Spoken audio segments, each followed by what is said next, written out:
Hey, what it do, sports world? It's me again. The Winner Circle podcast with me, Ray Diggs, is here, y'all. Where passion meets performance and champions are made. I'm your host, Ray Diggs, bringing you the energy, the insight, and the mindset from across the world of sports. From the locker rooms to the big stage, this is where the real ones talk and legends rise, and the motto stays the same. Winners will always win. The Winner Circle podcast with me, Ray Diggs. We are here and we ain't going nowhere. Make sure y'all tune in because we're about to go live now. Peace. Hey, what it do, world, and welcome to the Winner Circle podcast, man. Hey, it's so good to be back. Man, I've been gone for a while, man. You know, with a lot of things going on, daughter graduating from high school. So, I had to go home, take care of that, then work things that's going on as well. But man, it's so good to be back on the Winner Circle podcast. We got a great segment. We got a slew of segments today. I'm knocking out all my podcasting today. I'm off today. So I want to talk about the Karmelo Anthony murder trial that's getting ready to kick off today in Collins County, Texas. The jury selection was completed this morning, so now they're going to go straight into the opening arguments with the prosecutors. Now, before I get started, man, make sure y'all hit the like button, the subscribe button, and also the share button, and make sure y'all give me your feedback on what you all think about this segment. I'm gonna try my best to be as open-minded as possible in this trial as it continues to move forward. But this right here is going to be a very highly anticipated trial of Karmelo Anthony, the young teenager that's accused of murdering a kid last year at the at a track meet. And it's kind of separated races. It went this way, that way.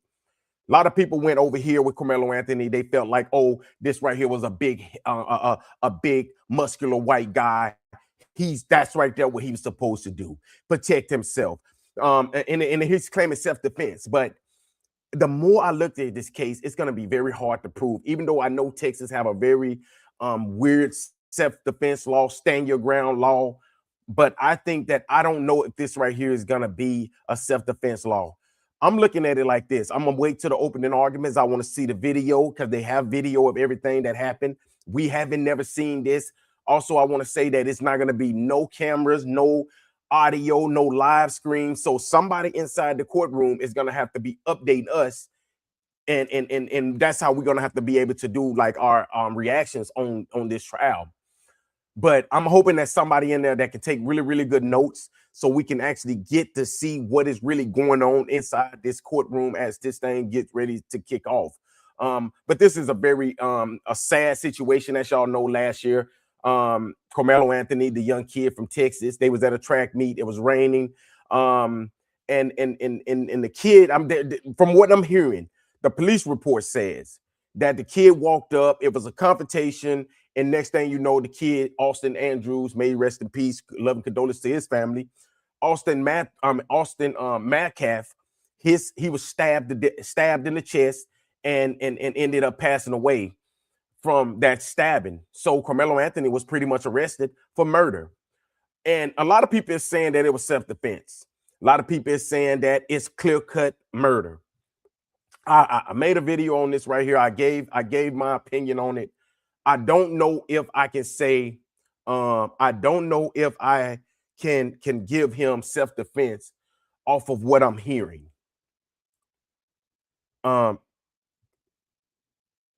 What the fuck are you talking about, dude? Man, people just get on here and comment and just say the dumbest shit, dude. Like, for real. His name is Austin Metcalf. I mean, if you go back to my old videos, you'll see that I've been following this right here for like the longest. But anyway, so this thing right here is going to become, I think it's going to be one of those cases that is not going to be any winner in this case. Do I think that if he found guilty, that if he is guilty, I don't know if there's going to be for clear cut murder. I think they might try to go for something like manslaughter, maybe. But the more I look at this case, I just don't know if I can support a self-defense claim, because I don't know if it's self-defense if you are afraid that you might lose a fight. Is it self-defense if you think that, okay, this person is bigger than me, I need a weapon, but y'all didn't fight? You know, because we don't know, did they fight? The video is going to come out today in court, when we will see what really happened on this day under that tent. Because like I said, a lot of people are saying a lot of things. We don't have a clear-cut vision on what really happened.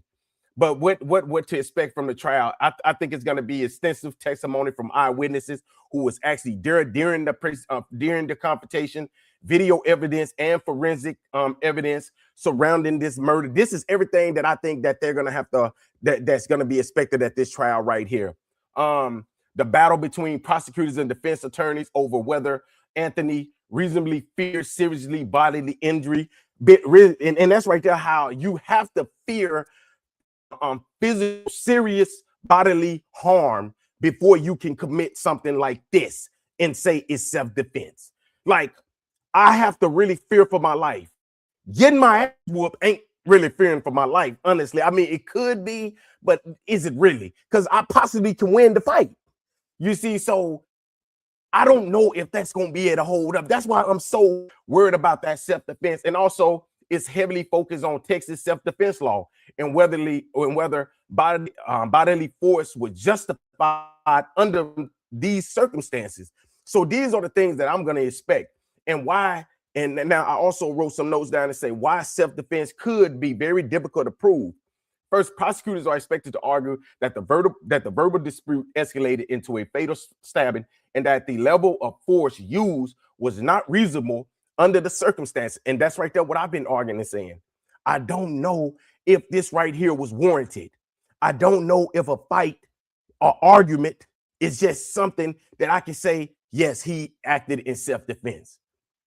Also, the defense must convince jurors that Anthony genuinely and reasonably believed he faced intimate threat and serious bodily injury or death.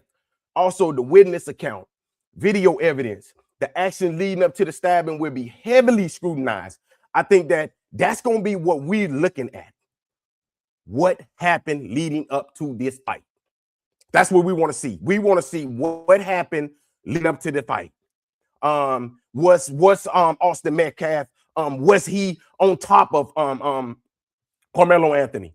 Did he have to, it lasts, if I'm on top of somebody and that person reaches in his bag or whatever, grab a knife and stab me, is that self-defense? It could be self-defense in that matter, but we don't know if Austin Metcalf was even on him.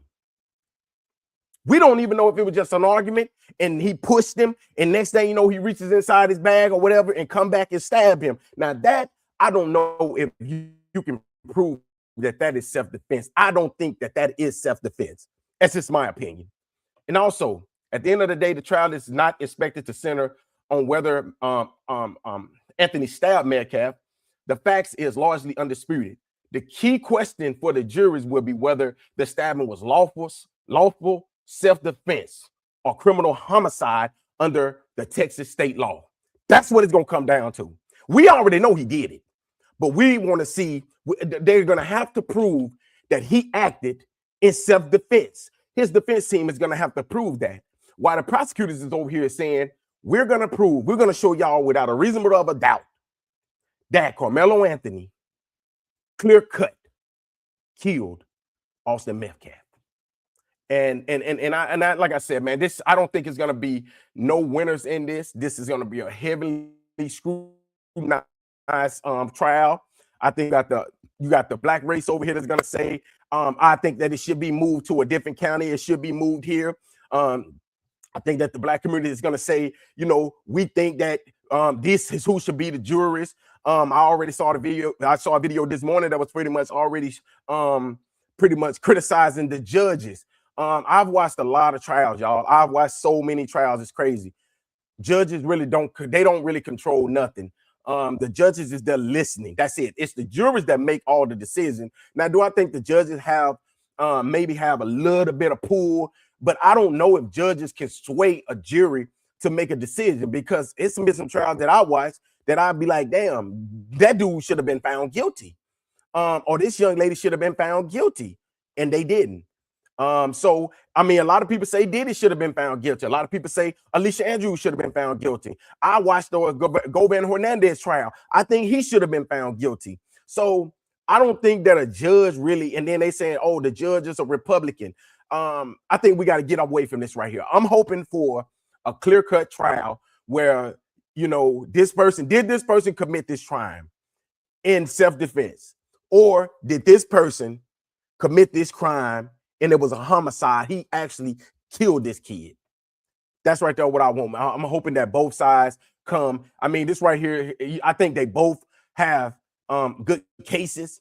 But if I have to just say right here, I'm not gonna pick who I think is gonna, I mean, what is gonna happen in this trial. But me looking at everything that I got right here, I just don't know how you can prove self-defense. And like I said, I hope that the kid is a 3.7, 3.8 grade point average. But I'm gonna tell y'all something, and I say this right here from the bottom of my heart. It's been a lot of smart killers out here. It's been a lot of smart kids out here, or people out here that was very, very smart, and they made one bad mistake and they ended it all. So when we go out and say that this person, oh yeah, the reason why he couldn't have committed this crime is because he was a 4.0 grade point average, that means absolutely nothing. Ted Bundy was a very smart person, and look what he was out here doing. So we got to stop with the grade point average. And this person right here is a hell of a kid, because now, you know, yes, he was a good kid. Yes, he was a very smart kid. But, you know, when you make a bad decision, I'm going to tell you like this right here, and that's why I always tell people, when you bring a gun or a knife to any gathering, and you pull that knife or that gun out, you have to understand that there's consequences behind all of these decisions. It's a consequence behind you bringing it. It's a consequence behind you pulling it out and using it. So we got to, that all of that 3.0 things, it goes out the window when it comes down to a murder trial. Okay, because you're here for a reason. And I think that a lot of people use the 4.0 grade point average, and he was a student athlete. Yes, we understand that. But at the end of the day, when you go and you make that decision to pull that weapon out and you use it, now that 3.0, 4.0 grade point average is out the window. Now you have to fight for your life. You know, so I look at this right here as it's going to be I think it's going to be a really good case. I'm hoping for the best, but I just don't know. Like I said, I'm waiting to see what the video shows. And like I said, this case right here has separated the blacks and the whites. Like I said, the whites said that. And what I didn't like about it is, if y'all go back to when all of this happened, Karmelo Anthony family raised over $700 to $1.5 million in legal in fees for their lawyers. So they ain't coming in here with just a basic lawyer. They're coming in here with a very high profile lawyer, probably one of the best in Texas. You know, with that amount of money, and they were scrutinized because they said people were saying they was using the money for different things. You know, and the person that was speaking out for them, I'm not going to talk about the man. I'm not going to bring the man's name up, but their spokesman didn't make it no better, because when we looked a little further into the guy that was pretty much the voice of the Anthony family, he was a guy that had a very extensive, very, very extensive police record. Okay, he had beating on a child. He had beating on his girlfriend. You know, so I don't know if they surrounded themselves with the best. I would say that, you know, they went about this all wrong, and they was mad at the Metcalf family for being mad. I mean, hell, who's not gonna be mad if you took my son away from you? You know, so I think that this family, the Anthony family, they went about a lot of this stuff wrong. I'm not gonna, you know, bash them or nothing, but this case right here, I think that once it's done, should be studied and should be put out in classrooms so people can understand self-defense law in Texas. Texas have a very strict self-defense law, but it's also open to where you can do things. And also, I would say this right here. My question, I got a few questions. First of all, why did you even bring a knife to a track meet anyway? A lot of people say he always have a knife with him. But last time I checked, that if your knife on school grounds, that's already against the law. That's number one. Number two, did you really feel that he was threatening your life wanting to fight you? Or did you just say, you know what, I'm not gonna take an ass whooping today. I'd rather take his life than let him beat me up? That's another thing. That's another question that I have. So these right here are some of the questions that's off the top of my head. I'm gonna keep updating y'all on this case as the week go by. I think it's gonna be bombshells the first day when opening statements come. I'm waiting to see if this trial right here is gonna be like the Julio Fulio trial that was happened like a couple weeks ago. The prosecutors came out in that case and it was gun blazing from the start. I think that the prosecutors came out the first day opening statements, and they pretty much won the case from the first day. I want to see if the Karmelo Anthony trial is going to be just like that one. And if they can come out gun blazing the first day, it's going to set the tone for the rest of the trial, and we'll know pretty much where it's going to go. We don't know what's going to happen. But like I said before, was it self-defense or was it clear-cut homicide? Did he really go there? You know, I mean, not saying he went to the track meet to kill somebody, but you know, he did it while he was there.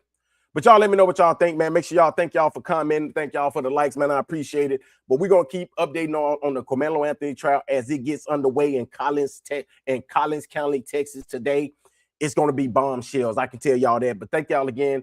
And I'm going to keep updating y'all as the week go by and letting y'all know where I think this trial stands. Until next time, y'all, peace.